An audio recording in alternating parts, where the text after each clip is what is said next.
Captain Lisa Blackwell stared at the massive alien ship through the view screen of her vessel, the Artemis. It was the first time humans had come face to face with the Galactic Council, a group of 17 advanced alien species that had been secretly watching Earth for decades. "Ready, Captain?" asked Communications Officer Maya Diaz, her fingers hovering over the controls. "As ready as we'll ever be," Lisa replied, straightening her uniform. "This is what we've trained for. First contact with an established galactic civilization." The year was 2157. Humanity had finally achieved faster-than-light travel 5 years earlier, and the Artemis was the pride of Earth's new exploration fleet. What they hadn't expected was to discover they were late to the party. Very late. The communication screen flickered to life, revealing 2 alien beings. One had elegant, elongated features with shimmering blue skin, a Thraxi, they would later learn. The other appeared to be made of living crystal, with light pulsing through its transparent body. A Valdar representative. "Greetings, humans," the Thraxi said, its voice translated through the ship's computers. "I am High Counselor Zilvax. We welcome you to galactic space." Ambassador Frank Garrison stepped forward. As Earth's chosen diplomat, he had prepared for this moment his entire career, though he'd always imagined first contact happening on Earth, not in deep space. "On behalf of all humanity, we thank you for this welcome," Frank said with a respectful nod. "We come seeking knowledge and friendship." The crystal being shifted, light patterns changing across its surface. "Your species has been observed for some time. Now that you have achieved rudimentary faster-than-light capabilities, formal contact is permitted under Council protocol." Lisa noticed something in their tone. Condescension, perhaps. She exchanged glances with her executive officer, who had clearly picked up on it too. The meeting continued for hours. The Council representatives explained the basics of galactic politics, trade systems, and the requirements for membership in their alliance. Throughout it all, the underlying message became increasingly clear. Humans were considered primitive newcomers. "The Council accepts your presence," Zilvax said finally, "but full membership requires civilized development. Humans remain centuries behind the required cultural and technological benchmarks." Frank maintained his diplomatic smile, but Lisa could see his knuckles whitening as he gripped the edge of the console. After the transmission ended, the bridge crew sat in stunned silence. "Did they just pat us on the head and tell us to come back when we've grown up?" asked Chief Engineer Paul Wilson. Maya turned from her communication station, her expression troubled. "It's worse than that. I was monitoring their ship-to-ship transmissions. Our translators are still catching up, but I caught repeated use of a specific term when referring to us." "What term?" Lisa asked. "Barbarians," Maya said. "They're calling us barbarians. They've classified Earth as a level 2 civilization, barely above primitive." Lisa stood up and walked to the main view screen, watching as the Council ships prepared to depart. Their sleek designs made the Artemis look clunky and outdated by comparison. "They judged us without knowing us," she said quietly. "That's their first mistake." Frank joined her at the view screen. "They see our defensive capabilities and assume we're warlike. They don't understand our history." "No," Lisa agreed. "They don't know what humans have overcome to get here. They don't know what we're capable of when challenged." As the Council ships disappeared into faster-than-light travel, Lisa turned to her crew. "Set course for Earth. The Council may see us as barbarians now, but they'll learn soon enough.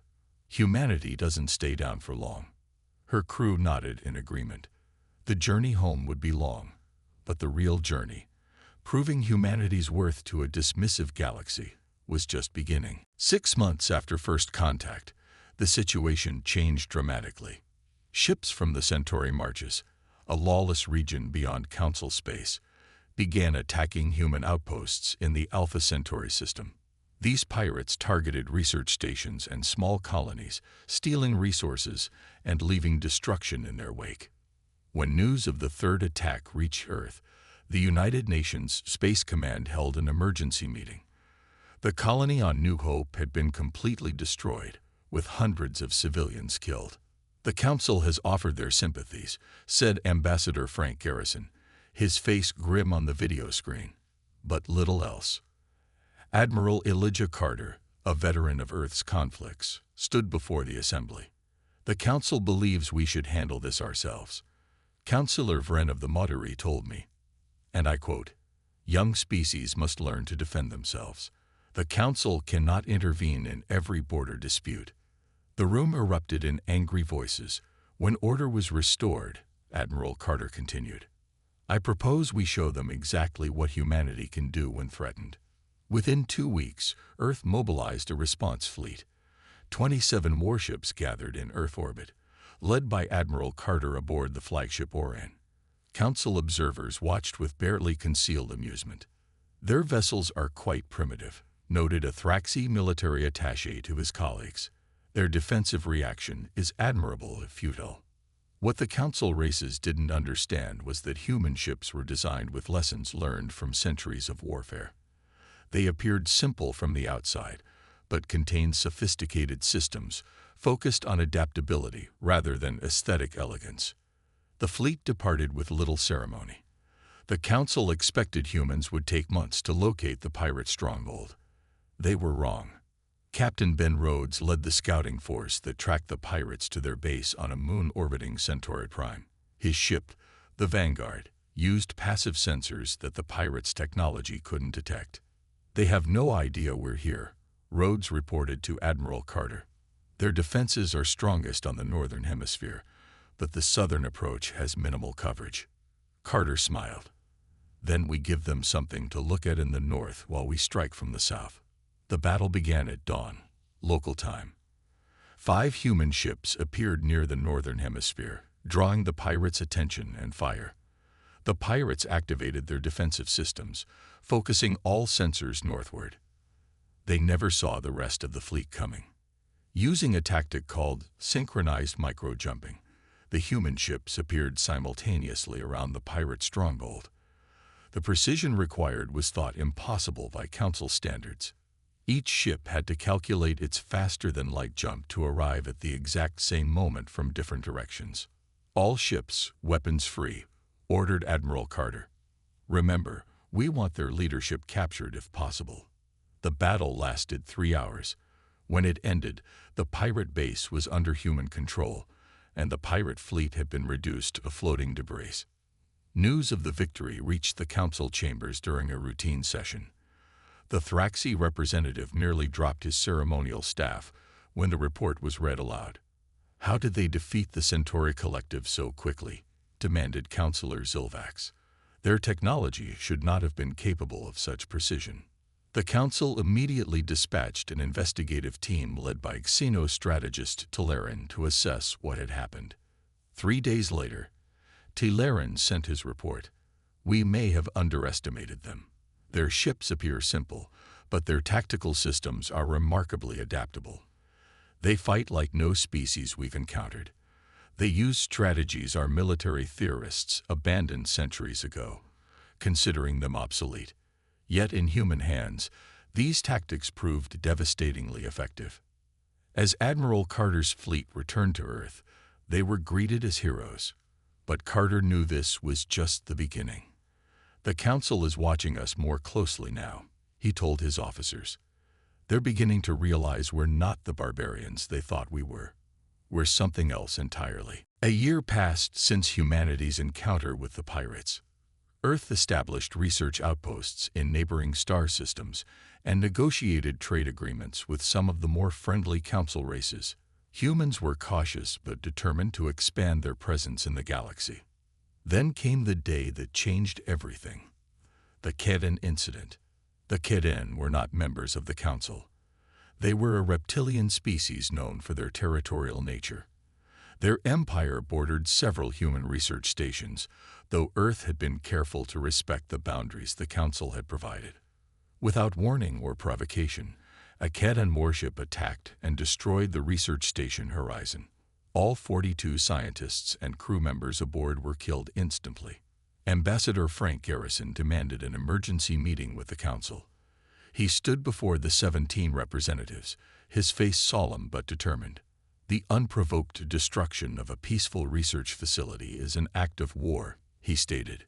We request council intervention to bring the Caden to justice. High Counselor Zilvax's response stunned the human delegation. Unfortunate, but the Caden warned you about proximity to their territory, he said with a dismissive wave. Perhaps this will teach humans to respect established boundaries. Our station was outside their claimed space, Garrison countered, displaying star charts as evidence. The Caden have always been flexible with their territorial claims, replied Counselor Vren. Most species know to give them a wider berth than officially required. As the council meeting adjourned with nothing but empty sympathies offered, Garrison contacted Earth. The United Nations Security Council convened within hours. President Julia Martinez addressed the global broadcast. Today, Earth declares formal war on the Caden Empire for their unprovoked attack on our people. We will not rest until justice is served. The council chambers erupted in shock when news of the declaration reached them. Barbaric, declared the Thraxi representatives. Formal warfare has been obsolete for millennia. They prove our assessment correct. What happened next shocked them even more. Ships emerged from hidden shipyards throughout Earth's solar system. Military vessels previously disguised as commercial transports removed their civilian transponders. The human fleet that assembled was 3 times larger than what the Council believed existed. Captain Daniel Rivera led the first strike against the Caden homeworld's orbital defenses. His ship, the Valiant, moved with precision that Council military observers couldn't believe. Target their weapon platforms only, Rivera ordered. Minimal casualties. The battle lasted just 6 hours. When it ended, the Caden orbital defenses were completely disabled, and human ships held position above major population centers. We don't want your territory, Rivera broadcast to the Caden leadership. We want justice and assurance this never happens again. The council watched in stunned silence as the Caden, a species that had rebuffed council diplomacy for centuries, agreed to negotiations with humans within a day. How is this possible? Whispered Counselor Vren. The Caden never negotiate. A junior Valdar analyst named Kylara had studied human history extensively. When asked to explain, her answer was simple. Humans understand something we've forgotten, she reported. The Caden respect strength and direct action. Our diplomatic methods appear weak to them, while human decisiveness earned their respect. The peace treaty was signed a week later. The Caden agreed to formal boundaries, reparations for the destroyed station, and a non-aggression pact. As human ships withdrew from Caden space, Council military strategists reviewed the battle recordings with growing concern. Their tactics were flawless, noted a senior Thraxi commander. They disabled all defenses without a single civilian casualty. Perhaps, said Kylara, we should reconsider what we mean when we call humans barbarians. The message was clear. Humanity would protect its people, with or without council support, and they had the means to do so effectively. The Caden incident forced the Galactic Council to take a closer look at humanity. A special committee was formed to study human civilization more carefully. Council members who had dismissed humans as simple barbarians now gathered to reassess their opinions. Their history is steeped in warfare, noted Counselor T'Prin of the Solari, a species known for their logical thinking. Yet they've also produced remarkable art, literature, and philosophy. They are contradictions. What concerns me, said Zilvax, examining holographic displays of human ship designs, is how they've concealed their military capabilities. We believe their fleet consisted of perhaps 50 warships. Intelligence now suggests they have hundreds. The committee reviewed records of Earth's history, studying everything from ancient Roman battle tactics to modern naval strategy. They analyzed human entertainment, movies about war, sports based on territory capture, games of strategy, all revealing a species that understood conflict on a deep level. Meanwhile, humans continued their expansion into space. Instead of staying isolated, they formed alliances with less powerful council races. The industrious Brel, master engineers with 6 arms, found human creativity refreshing. The telepathic Navari appreciated humanity's emotional depth. These partnerships combined human innovation with alien expertise, creating rapid technological advancement. Captain Alan Rodriguez commanded the newly commissioned explorer vessel Magellan on its maiden voyage to the Ta-CD system. The mission was simple: map the region and look for resources. What he found changed everything. "Sir, you need to see this," called his science officer, Dr. Samantha Wright.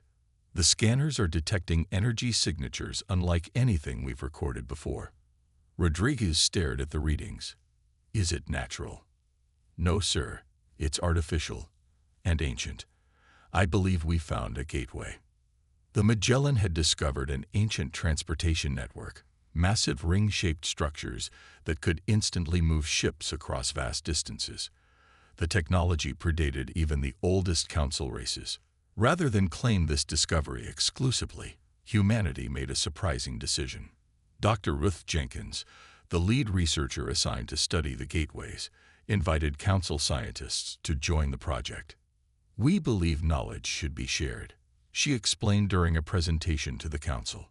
"This gateway technology could revolutionize interstellar travel for everyone." Her announcement caused confusion among many council races. The accepted philosophy in galactic politics was to hoard advantages and use them for leverage. Humans freely offering partnership on such a valuable discovery didn't make sense. "Is it a trap?" Councillor Vren asked during a private session. "Do they hide something more valuable while distracting us with this?" Keylura, the Valdar analyst who had correctly interpreted human behavior during the Caden conflict, offered her insight. "I believe it's their way of proving themselves worthy of respect," she explained.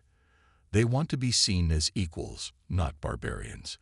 They understand something fundamental: that cooperation can create greater benefits than competition." The council reluctantly accepted the human invitation. Teams of scientists from 7 species began working together to understand the ancient gateway technology.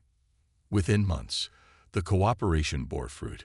The combined research team activated the first gateway, creating an instant connection between Earth and a system 30 light-years away, a journey that would normally take weeks even with faster-than-light travel.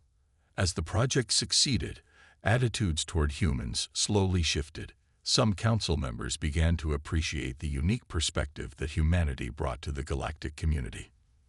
"Perhaps their history of conflict has advantages," admitted Councillor Vren. "They see possibilities we miss because we've known peace for too long." For the first time, humanity was viewed not just as upstart newcomers but as valuable partners. The label of barbarian began to fade, though it would take something much more dramatic to completely change the council's perception.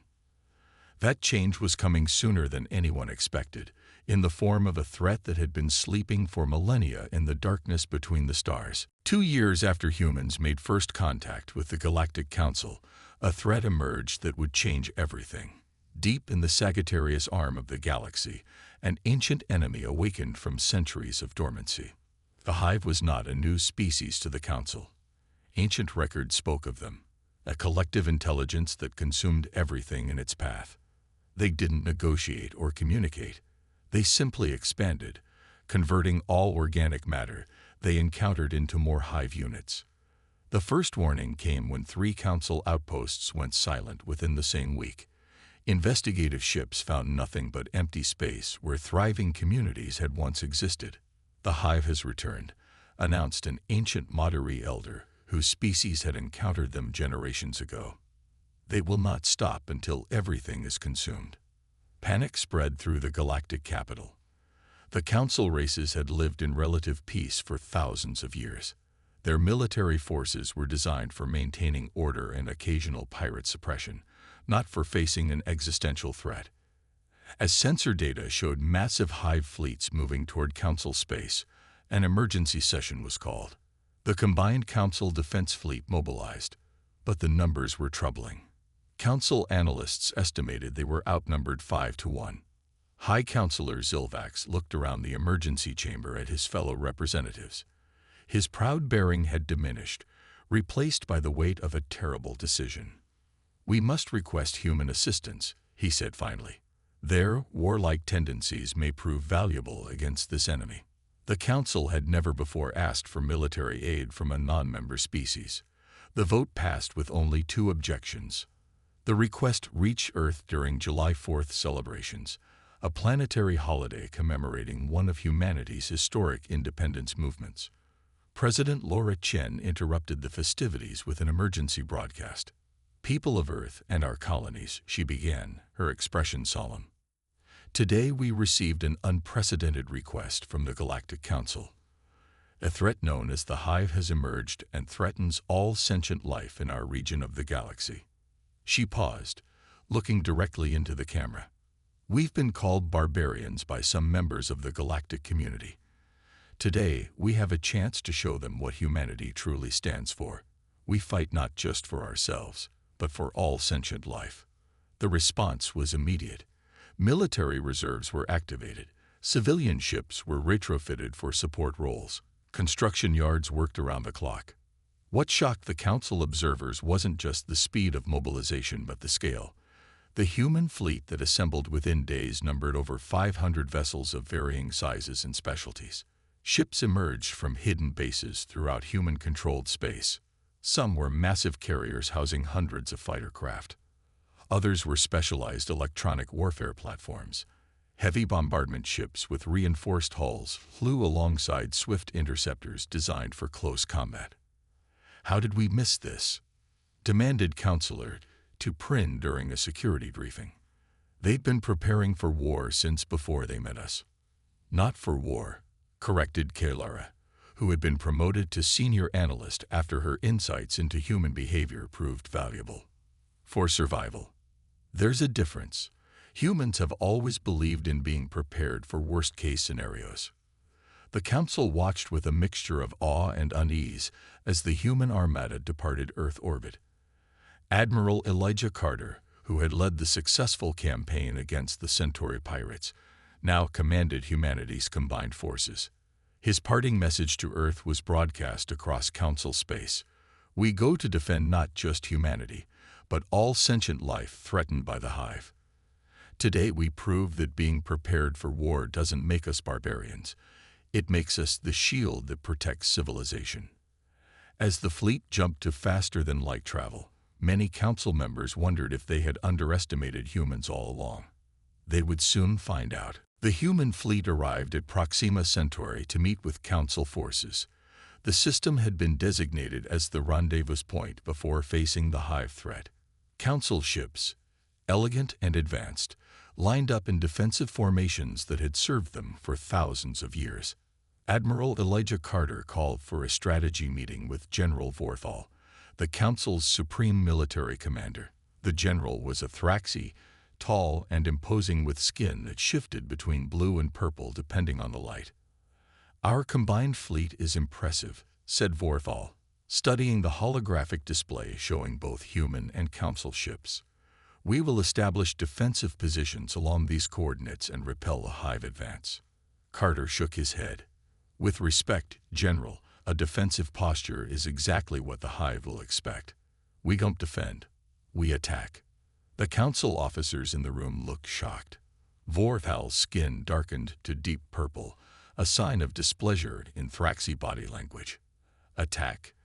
That contradicts all established Council military doctrine," he objected. "Our defensive formations have protected Council space for millennia." "Against conventional enemies," said Carter calmly. "The Hive isn't conventional. They're adaptive. The longer we wait, the more they learn about our capabilities." He stepped forward and adjusted the holographic display, showing a region of space near a cluster of 7 stars. "We strike here where their forward elements are still forming up. Hit them before they're ready. Divide their forces and destroy them piece by piece." After heated debate, Carter's plan was approved, though many Council commanders remained skeptical.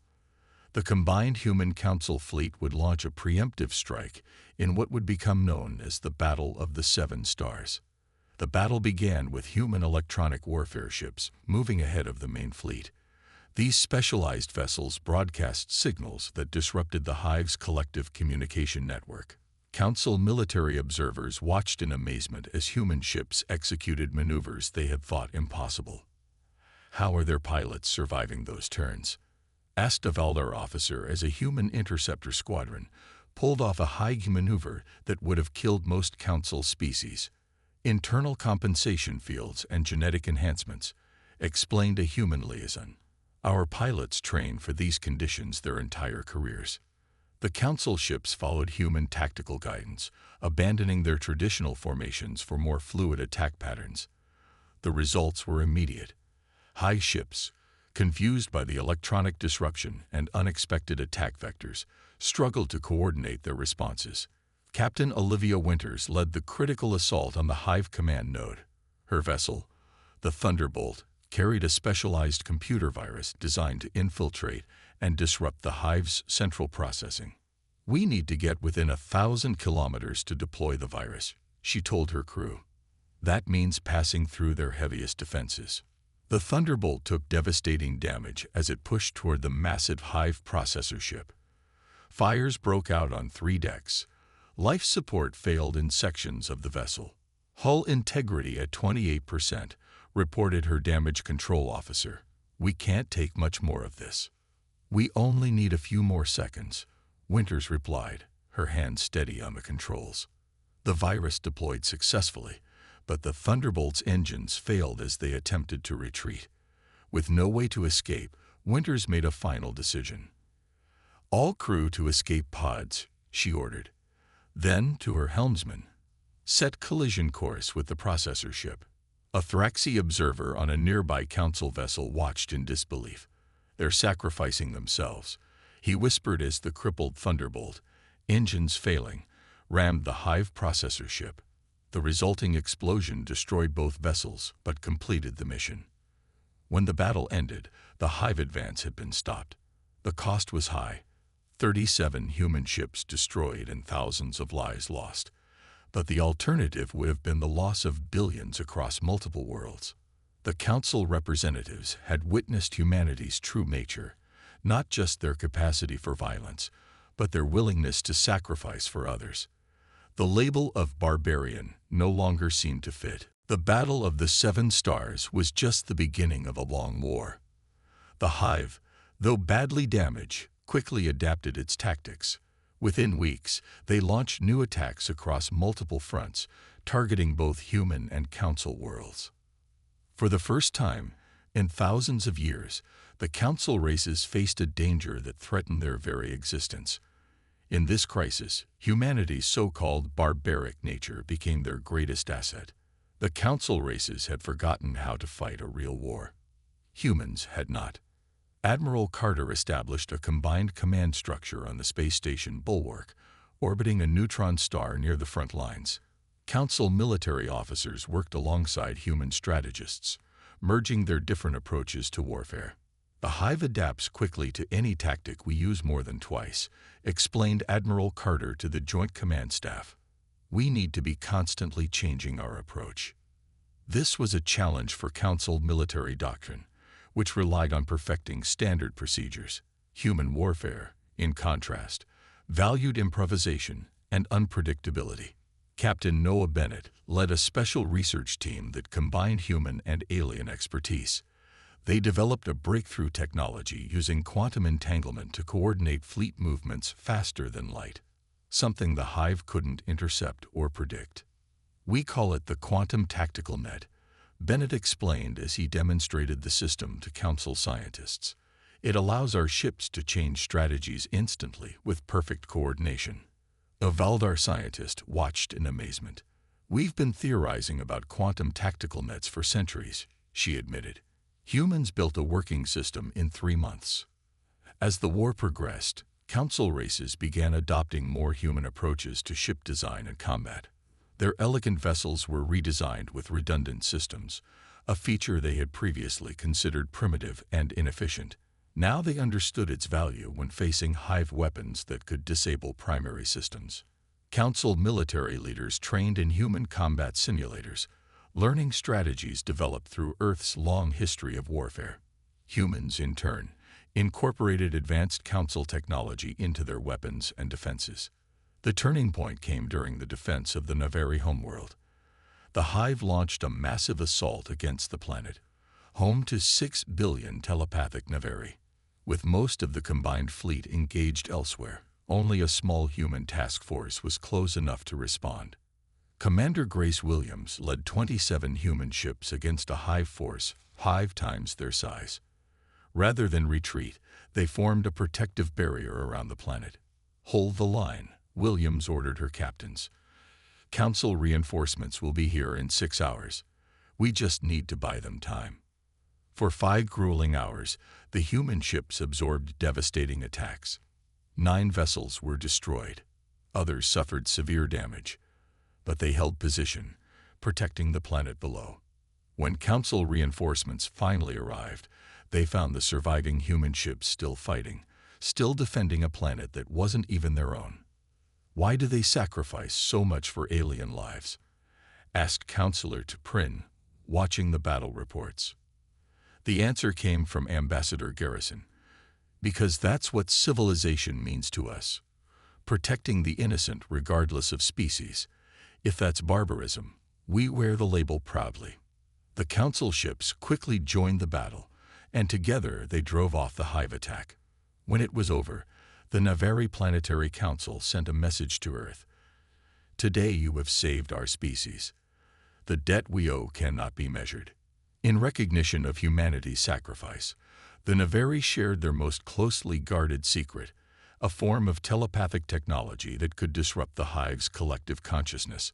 This would prove crucial in the battles to come.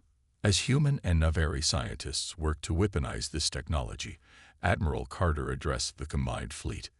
"Today we're no longer separate species fighting alongside each other," he said. "We are a single force defending all sentient life. The Hive will learn that when they attack one of us, they attack all of us." Throughout Council space, the word barbarian was no longer used to describe humans. Instead, they were called protectors and warriors, with newfound respect. 1 year after the war with the Hive began, a special ceremony took place that no one could have imagined during first contact. The newly constructed space station Unity, built through combined human council engineering, hosted representatives from all council races and human colonies. The massive central chamber was filled with delegates from 17 council species and human representatives from Earth and its colonies.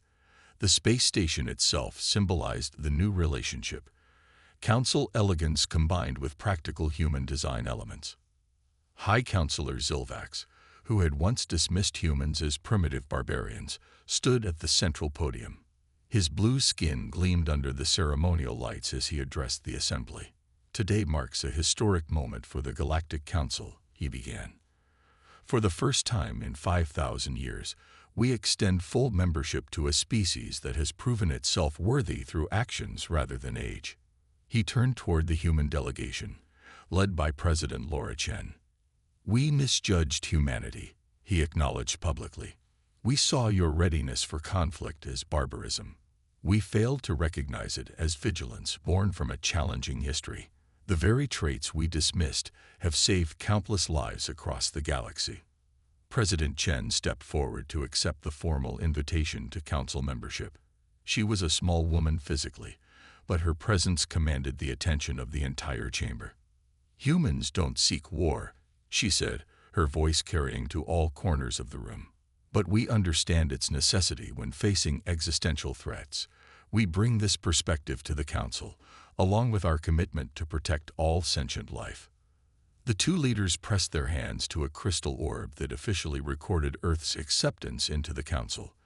The chamber erupted in applause and various alien equivalents, Brel clicking their multiple limbs together, Valdar crystalline bodies vibrating in harmonic tones. 2 months after the ceremony, the final offensive against the Hive began. The combined fleet was now a truly integrated force that showcased the strengths of all participating species. Human tactical innovation directed the battle plan. Thraxi sensor technology provided perfect targeting data. Valdar energy systems powered weapons of unprecedented strength. Modern biological countermeasures protected ships from hive infection attempts. Nevari telepathic disruptors confused the hive collective consciousness. The final battle took place at the hive's central node, a massive structure hidden in a dense nebula. Admiral Carter commanded the fleet from his flagship, with council commanders integrated at all levels of leadership. All ships, commence attack, he ordered. Remember the plan: coordinated strikes, no heroics, everyone comes home. The battle lasted 3 days. Ships fought in shifts, rotating to allow crews rest, while maintaining constant pressure on the hive defenses. Finally, a combined strike team consisting of humans, Thraxi, and Nevari boarded the central hive structure and planted quantum disruptors at key points. When they detonated, the hive consciousness fragmented. Without central coordination, the remaining hive ships became disorganized and were quickly neutralized. The war was over. In the newly reconstructed council chambers, representatives gathered to establish new principles for galactic cooperation. The term barbarian was formally removed from all diplomatic language. In its place came recognition that different evolutionary paths produced different strengths. Captain Lisa Blackwell, whose first mission had faced such condescension years earlier, now commanded Unity Station. From her office, she could see ships from dozens of species docking together, exchanging knowledge and resources. "They called us barbarians," she remarked to her Valdar colleague Hilara, who had been among the first to understand humans. "Now they understand that preparation isn't primitive, it's prudent." Kylara's crystalline form shimmered in agreement. "Your human expression says it well. Peace through strength. And strength through diversity," added Blackwell. Perhaps that was the lesson we all needed to learn. The galaxy would face new challenges in the years ahead, but it would face them together, with humanity's so-called barbarism now recognized as one of its greatest assets. The Council had finally understood a fundamental truth. Those most prepared for war are often those who most value peace.